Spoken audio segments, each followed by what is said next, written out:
Presiden Direktur dan Chief Consultant dari PT Komunikasi Kinerja atau juga dikenal sebagai Kiran Partners. Perusahaan ini bergerak dalam bidang komunikasi strategis dan juga dalam konsultasi manajemen.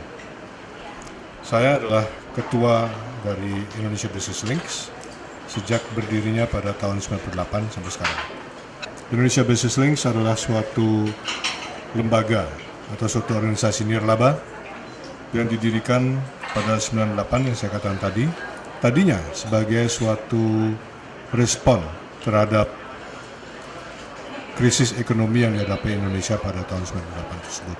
Tetapi kemudian setelah kita melakukan beberapa kegiatan, kita memperluas bidang yang ditangani oleh Indonesia Business Links ini menjadi corporate social responsibility secara luas. Dan keanggotaannya macam-macam. Jadi setiap perusahaan yang punya komitmen terhadap corporate social responsibility bisa menjadi anggota dari IBDN.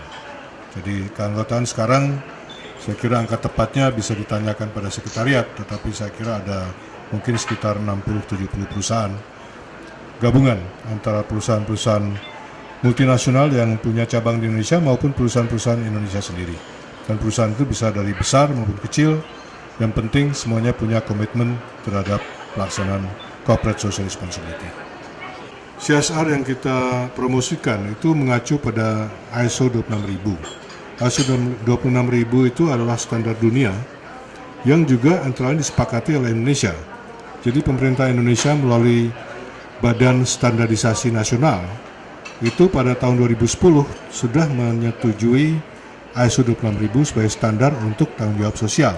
Jadi sebenarnya pemerintah tidak perlu repot-repot, tetapi mengacu saja pada standar-standar tersebut yang sudah disepakati juga oleh pemerintah sebenarnya.